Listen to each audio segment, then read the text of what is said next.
दिया हुआ है, देखिए। तो ये आपके लास्ट लेसन के क्वेश्चन आंसर्स है। The people in this story suddenly realise how precious the language is to them. What shows you this? Why does this happen? ये ऐसा क्यों हुआ? अपने लेसन में ये देखा था कि रूसिया ने फ्रांस को जीत लिया, और उसके बाद में फ्रांस की जितनी भी स्कूल्स थी उसके अंदर फ्रेंच लैंग्वेज को पढ़ाना बंद करने का ऑर्डर आया बर्लिन से। अब ये ऑर्डर आने के बाद ये आज लास्ट लेसन ये पढ़ा रहे थे टीचर, और ये उनके स्कूल का आखिरी दिन था फ्रेंच पढ़ाने का। तो इसलिए यहाँ पे ये क्वेश्चन के अंदर ये बताया गया है, पूछा गया है आपसे कि कहाँ पे आपको ऐसा रियलाइज होता है कि उनको पछतावा हो रहा है, किनको? जो फ्रेंच लोग हैं उनको पछतावा पछतावा इस बात का हो रहा है कि उन्होंने ये लेसन अभी तक सीखे क्यों नहीं। When the village men realized that their mother tongue French will no longer be taught to them, they realized its importance. Suddenly they developed an inclination towards learning. फिर उनको है ना एकदम से लगता है कि हमको भी पढ़ना चाहिए लैंग्वेज। इसीलिए गांव के कुछ बूढ़े लोग उस दिन क्लासरूम को अटेंड करने के लिए आते हैं। They attend the last lesson of French, bring their old tone primers. पुरानी किताबें लेके आते हैं वो अपनी। कौन सी प्राइमर्स? प्राइमर्स यानी मैंने आपको समझाया था कि प्राइमर यानी वो किताब के जिसके अंदर लैंग्वेज शुरुआत के तौर पे जो दी जाती है, वो ABCD जिसके अंदर लिखी जाती है, उसको प्राइमर बोला जाता है। टू लर्न द लैंग्वेज, यानी ये बता रहे हैं कि वो कितने ईगर है अपनी लैंग्वेज को सीखने के लिए। They regret putting off learning French to the next day.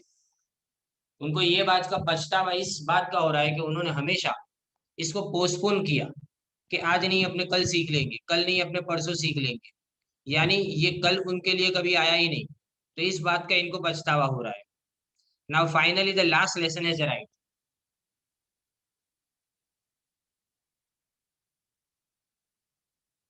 Yes, ये फर्स्ट आंसर है।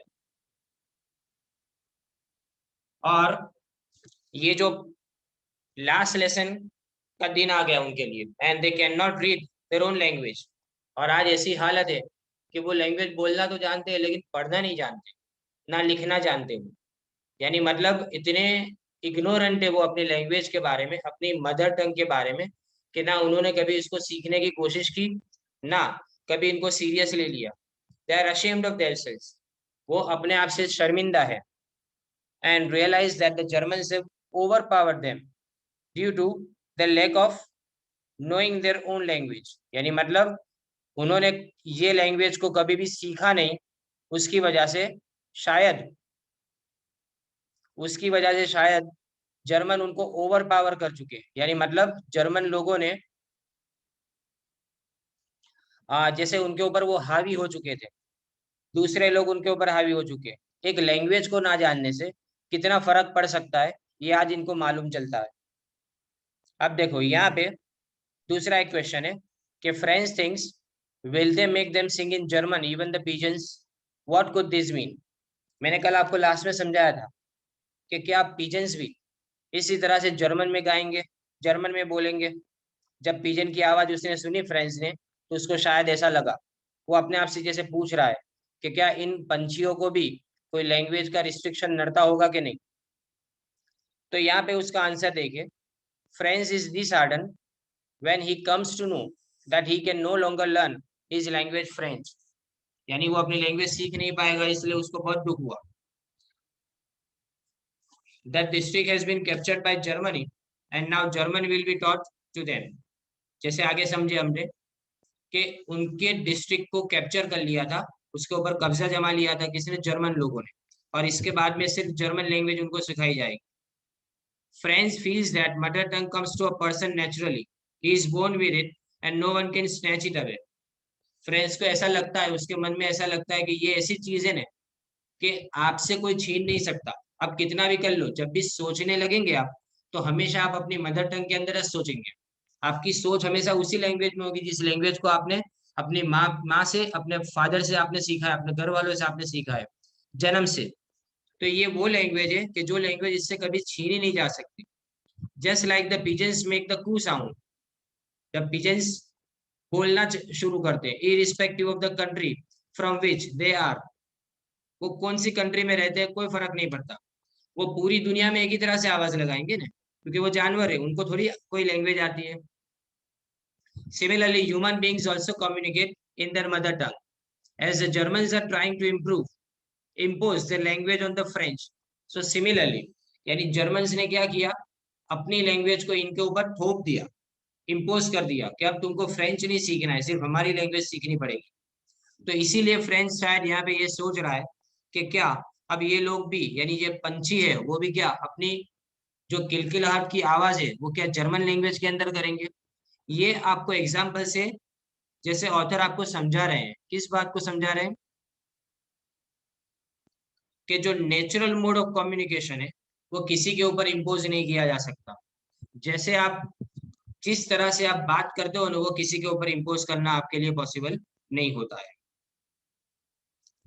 अब ये थोड़े छोटे क्वेश्चन है, देखिए इसमें सिलेक्टेड अपने करेंगे। How did French react to the declaration that it was their last French lesson. ये सीबीएसई के पेपर के अंदर पूछे गए थे। अपना तो जो कि एनसीईआरटी है, लेकिन फिर भी दोनों की पेपर स्टाइल ऑलमोस्ट जैसे कि क्वेश्चन आंसर में सिमिलर है। तो French was shock and said when he heard this news. ये 2 मार्क का खाली क्वेश्चन था। यानी इसमें बताया गया है कि जब उसने सुना पहली बार कि उसको लास्ट फ्रेंच लेसन सीखना है, तो बहुत ही शॉक हो चुका था। और सेड सडनली ही developed a liking for his language and was keen to learn French. उसके बाद में उसको एकदम से पसंद आ गई ये language. He was first remorseful for not learning well in the past and was sad that his teacher Mr. Hamill would go away. उसको दुख इस बात का होता है, भले ही स्ट्रिक्ट टीचर थे लेकिन वो टीचर पढ़ाते अच्छा थे। आज उसको पहली बार ये महसूस हुआ, इसलिए उसको दुख होता है कि आज के बाद कभी भी शायद एम हैमिल का चेहरा उनको देखने नहीं मिलेगा। अब यहाँ पे देखो दूसरा एक क्वेश्चन है जो ऑलरेडी ऊपर क्वेश्चन में आ चुका है, लेकिन फिर भी ये समझना जरूरी है। Why were the elders of the village sitting in the classroom. वो क्यों वहां पे बैठे हुए थे। अच्छा, रिमोर्सफुल का मतलब पछतावा होना। इब्राहिम, रिमोर्सफुल का मतलब होता है पछतावा होना। The elders of the village came to the classroom to attend the last lesson of French in the school as a mark of respect to the French teacher Mr. Hamill, who had been teaching there for the last 40 years. ये teacher 1-2 साल से नहीं, 40 साल से school के अंदर, इस कस्बे के अंदर, इस डिस्ट्रिक्ट के अंदर पढ़ा रहे थे। तो इसलिए उनका लास्ट लेसन था, इसलिए शायद उसको रिस्पेक्ट देने के लिए वो यहाँ पे आए थे, वो जो एल्डर्स थे वो। These elders had not studied well.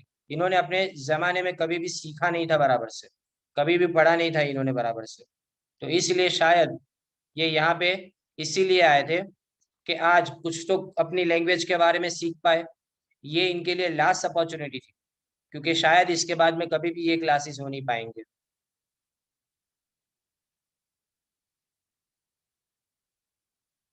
देखो ये मोस्ट इंपोर्टेंट क्वेश्चन है मेरे हिसाब से। A language is part of our culture and we are proud of it. Describe how regretful यानी सॉरी फील करना, M Hamel and the village elders are for having neglected their native language French. उन्होंने अभी तक French language को neglect किया, अपनी मातृभाषा को इन्होंने निग्लेक्ट किया, तो इससे इनको कितनी तकलीफ हो रही है अभी, ये आपके सामने बताया गया है। देखिए,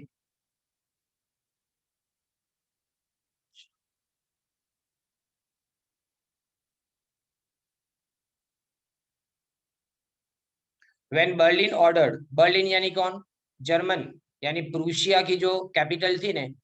अपने यहाँ पे अगर समझो कि इंडिया ने कोई चीज ऑर्डर किया हो ने किसी कंट्री के ऊपर, तो दिल्ली ऑर्डर्ड ऐसा बोला जाता है, यानी कैपिटल के नाम से अपने जानते हैं। इसी तरह से यहाँ पे जर्मन के लिए यहाँ पे बर्लिन बोला गया है कि when Berlin order that French language would no longer be taught in schools in the French districts of Alsace and Lorraine, it stirred the otherwise lazy Frenchmen. Frenchman को लेजी इसलिए बोला गया है क्योंकि उन्होंने हमेशा अपनी लैंग्वेज को टाला कि आज नहीं, अपने कल सीख लेंगे, बाद में सीख लेंगे। इस तरह से इन्होंने इस लैंग्वेज को टाला था, इसीलिए इनको लेजी बोला गया। Suddenly they all had a strong desire to learn how to read and write their mother tongue. एकदम से उनके माइंड में ये क्वेश्चन आते हैं कि अपनी खुद की लैंग्वेज को कैसे लिखा और पढ़ा जाना चाहिए, ये हमको कम से कम इतना तो आना ही चाहिए। It was not only the children who went to school, but also the elders of the village who had not studied seriously in their childhood, putting off unimportant works to the next day. यानी ये हमेशा क्या सोचते हैं कि ये language सीखना इतना इम्पोर्टेंट नहीं है। उनके लिए इम्पोर्टेंट काम कौन सा था? इनके लिए इम्पोर्टेंट काम अपने खेतों में काम करना था। इनके लिए इम्पोर्टेंट काम मिल के अंदर काम करना था, जिससे अपने फैमिली को ये हाथ बटा पाए। साथ में ये जो एम हेमल है, वो खुद भी अपने आप पे गुस्सा होते हैं कि मैंने भी कई बार मेरे स्टूडेंट्स को, मेरे प्लांट्स को वाटर देने के लिए भेजा था और उनको पढ़ाई से महरूम रखा था। तो ये भी उनको रिमोर्सफुल लगता है, ये भी उनको रिग्रेटफुल लगता है। अब हुआ क्या कि ये दिन आखिरी आ चुका है। The day finally arrived as the last day of French language in the schools. They become serious and keen to learn as they feel the German would laugh at them. German लोग उनके ऊपर हंसेंगे। क्यों हंसेंगे?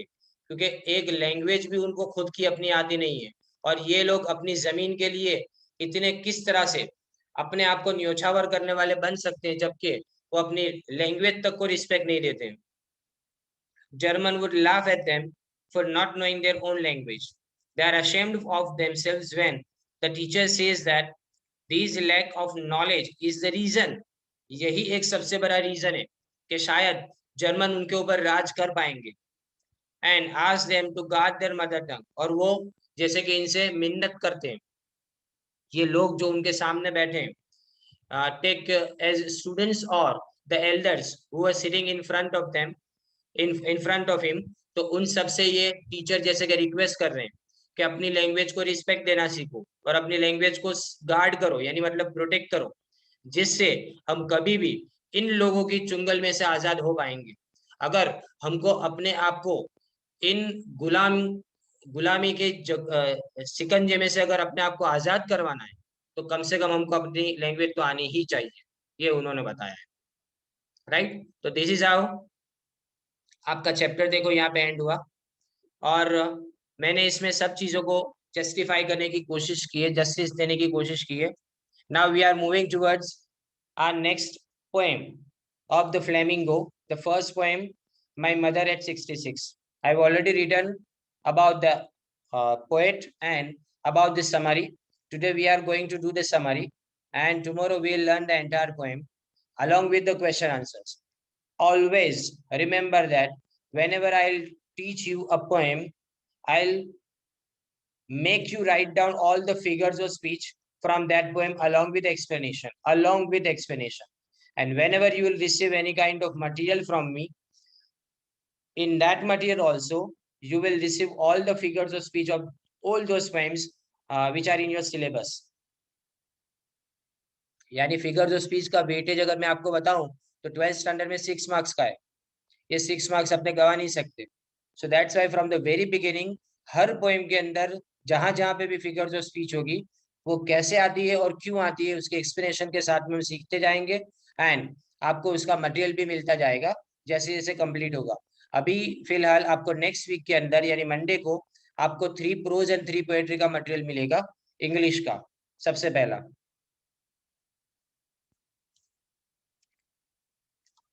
माई mother at 66, it is written by Kamala Das, and वो अपना pen name यानी अपने निक नेम बोलते हैं वैसा, लेकिन राइटर अपने नाम को थोड़ा चेंज करके लिखते हैं।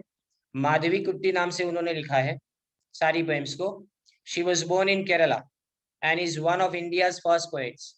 ऐसे पोएट्स के जो इंडिपेंडेंट इंडिया के अंदर इंग्लिश के अंदर लिखने वाले थे, वैसे पोएट्स के अंदर से एक है ये। Her subject matter is basically related to her personality, यानी वो हमेशा अपने इर्द गिर्द, अपने सराउंडिंग के अंदर से, अपने आजू बाजू से ही ये सारी चीजों को लिखते थे। इसमें beautiful, sensitive, bold and tormented.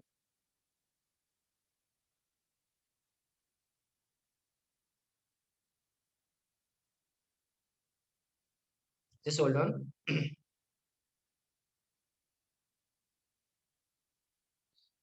जी, तो beautiful, sensitive, bold and tormented. The meaning of tormented is painful, यानी अपने आजू बाजू जो चीज वो देखते थे वही चीजों को वो लिखते थे अपनी पोएम्स के अंदर।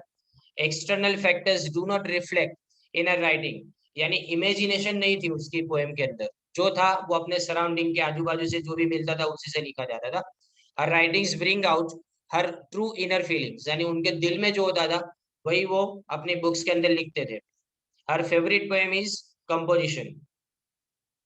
Now see, in the poem my mother at 66 she talks about her mother. वो अपनी मदर के बारे में ही बात कर रहे हैं। There is no imagination about somebody else. वो सिर्फ और सिर्फ अपनी मदर के बारे में बात कर रही है। This poem is based on mother daughter relation and the poet shares her feeling for her mother. तो देखो इसका, इसकी समरी मैंने यहाँ पे लिखी हुई है, देन आफ्टर एक्सप्लेनेशन पूरा है इसके अंदर, बट वो वन बाय वन अपने करते जाएंगे। First of all will start the summary. See now, this is a touching poem written by Indian poet Kamala Das, who wrote under the pen name of Madhavi Gupti. इस poem के अंदर she describes her feeling of love and attachment towards her aging mother. अब सोचो, बचपन के अंदर कोई भी बच्चा अपनी माँ के साथ में सबसे ज्यादा जुड़ा हुआ होता है, और हमेशा एक बात का डर उसको खाए रहता है। बच्चा कभी भी अपनी माँ को अपने आजू बाजू नहीं देखेगा, घबरा जाता है, क्योंकि उसको उसके ऊपर का डिपेंडेंस जो है वो अच्छा भी लगता है, और साथ में उसके बिना उसको चलेगा भी नहीं बिल्कुल भी। इस तरह की कंडीशन में बच्चा बड़ा होता है, पर ये अपनापन बड़ा होने के बावजूद भी उस बच्चे के अंदर से कभी जाता नहीं है। और खास करके मदर एंड डॉटर के बीच की जो रिलेशनशिप है वो एकदम यूनिक होती है, क्योंकि डॉटर को अपना घर छोड़ के जाना पड़ता है, और जब भी वो कभी अपनी माँ से मिलने के लिए आती है तो उसके मन में हमेशा ये डर लगा रहता है कि शायद वो अपनी माँ से, एजिंग मदर से, बूढ़ी हो रही अपनी मदर से शायद आखिरी बार तो नहीं मिल रही। बस उसी फीलिंग्स को यहाँ पे इस पोएम के अंदर डिस्क्राइब किया गया है।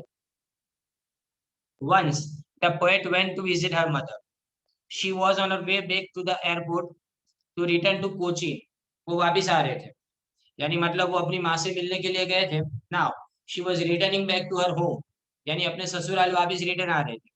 तो कोचीन एयरपोर्ट, कोचीन जाने के लिए एयरपोर्ट की तरफ जा रहे थे वो। She looked at her mother was seated beside her in the car. उसकी माँ उसके बाजू में बिल्कुल बैठी हुई थी कार के अंदर। Her mother has dozed of, dozed of यानी झोंके मार रही थी, क्योंकि एज एक हो जाए उसके बाद में बहुत ज्यादा इतना ख्याल नहीं रहता है कि कौन सी जगह पे आदमी बैठा हुआ है। तो यहाँ पे वो झोंके मार रही थी कार के अंदर।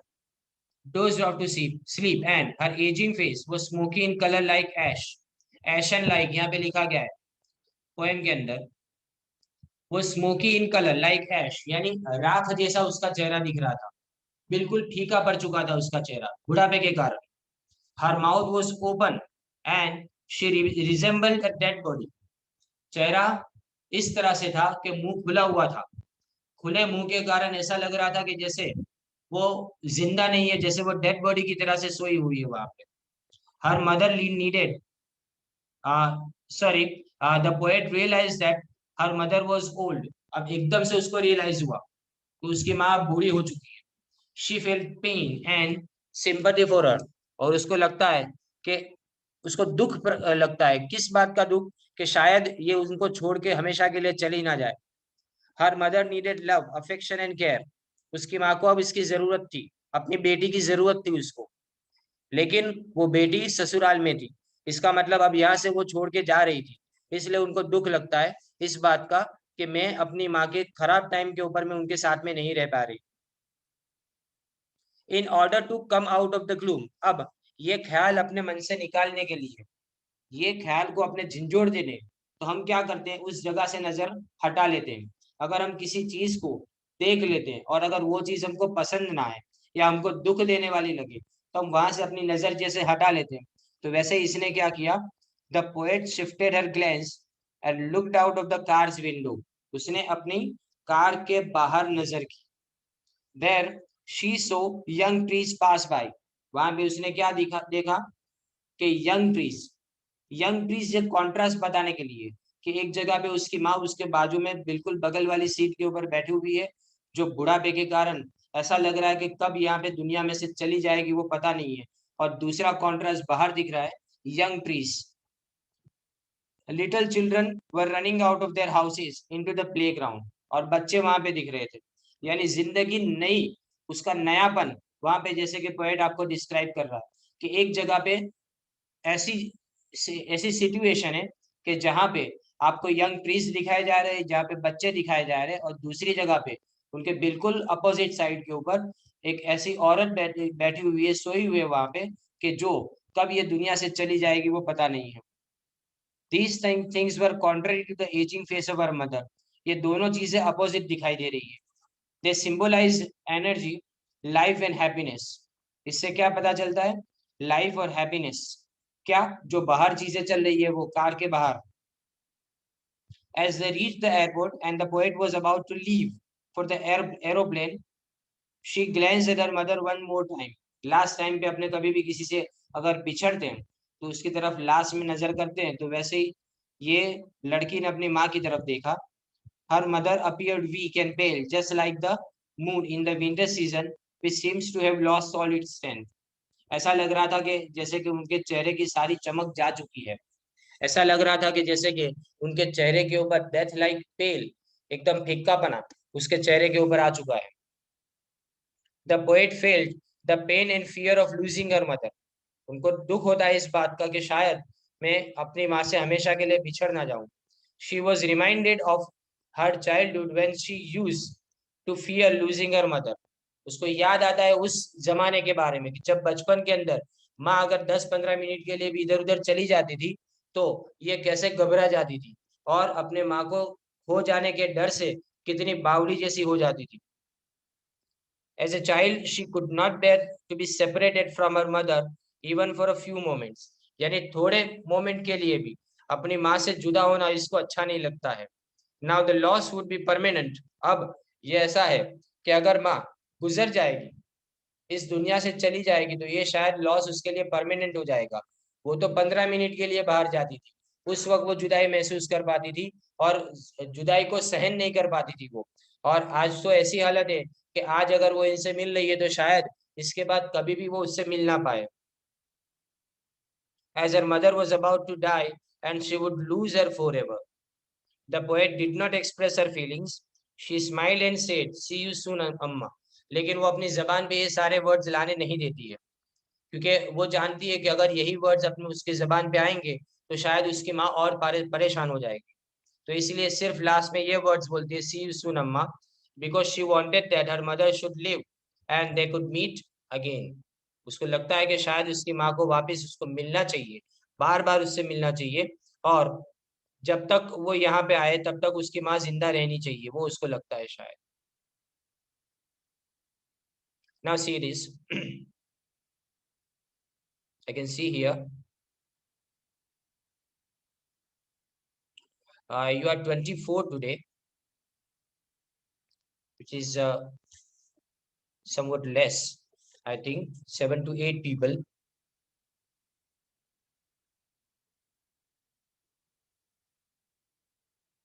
Now see, I would like to get some feedback from you.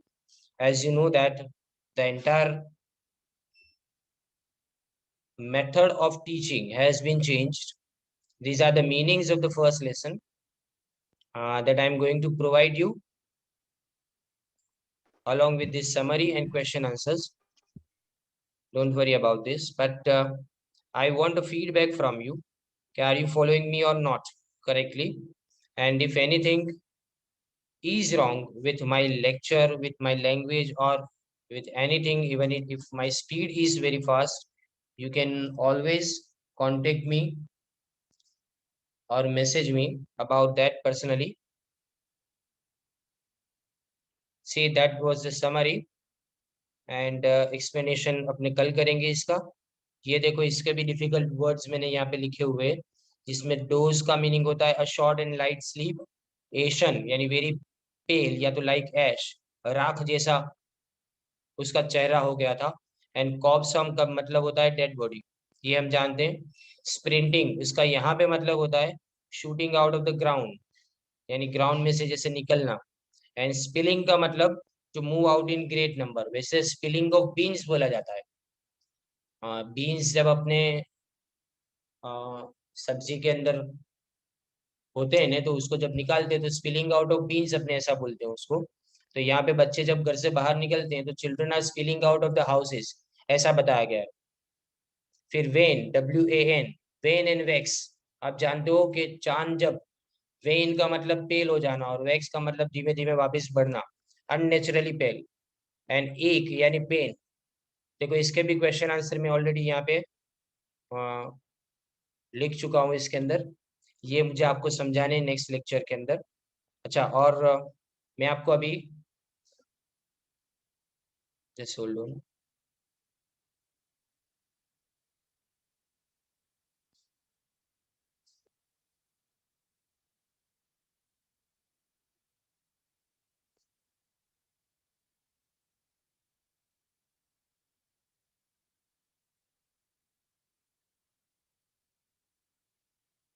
देखिए ये आपकी टेक्स्ट बुक के अंदर जो पोएम है वो बता रहा हूँ मैं आपको।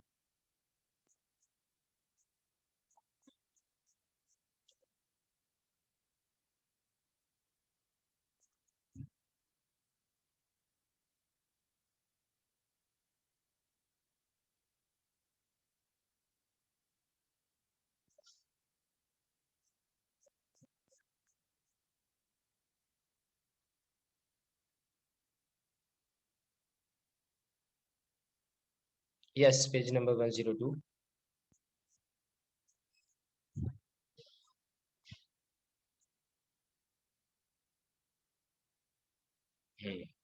This one.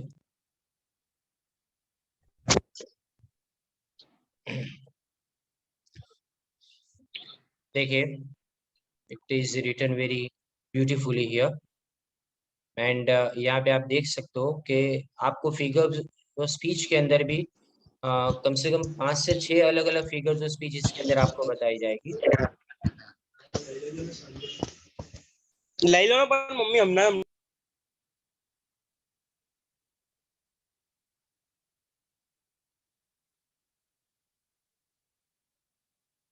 Okay. So driving from my parents' home to Cochin last Friday morning, I saw my mother beside me.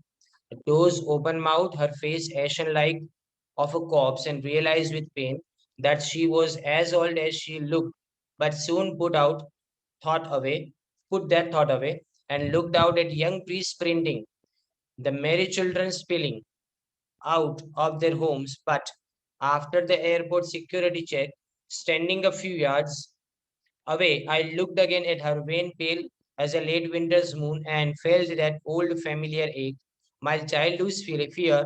But all I said was, "See you soon, Amma." All I did was smile and smile and smile. So ये poem जैसी लगती नहीं है बिल्कुल भी, just like a story ऐसा लगता है ये इसके अंदर, लेकिन वर्ड्स का जो यूज किया गया है वो काफी ब्यूटीफुली इसके अंदर किया गया है। दैट्स वाई ये पोएम आपकी टेक्स्ट बुक के अंदर है। इसको अपने कल आगे कंटिन्यू करेंगे, और कल आपके मैं 2 लेक्चर्स लूंगा, यानी एक मीटिंग खत्म करके मैं आपको दूसरी मीटिंग के अंदर भी ज्वाइन करूंगा, क्योंकि कल अपने फिगर्स और स्पीच भी इसके अंदर करेंगे। कल अपने इसी पोएम को कंटिन्यू करेंगे, और इसमें वर्ड टू वर्ड मैं आपको समझाऊंगा, और सेकंड थिंग इसके सारे क्वेश्चन आंसर्स अपने कंप्लीट करेंगे, और इसी की अपने फिगर्स और स्पीच। तो कल आपका एक प्रोज और एक पोएट्री कल आपका कंप्लीट हो जाएगा। उसके बाद में अपने सब्जेक्ट को चेंज करेंगे। Okay, so thank you very much for today. आपको कोई भी अगर प्रॉब्लम हो तो आप मुझे पूछ सकते हैं, और इसका जो वीडियो है वो आपको यूट्यूब के ऊपर अभी मैं आपको 5-10 मिनट्स के अंदर लिंक शेयर करता हूँ, आप जब भी देखना चाहो उसको देख सकते हो। Thank you very much.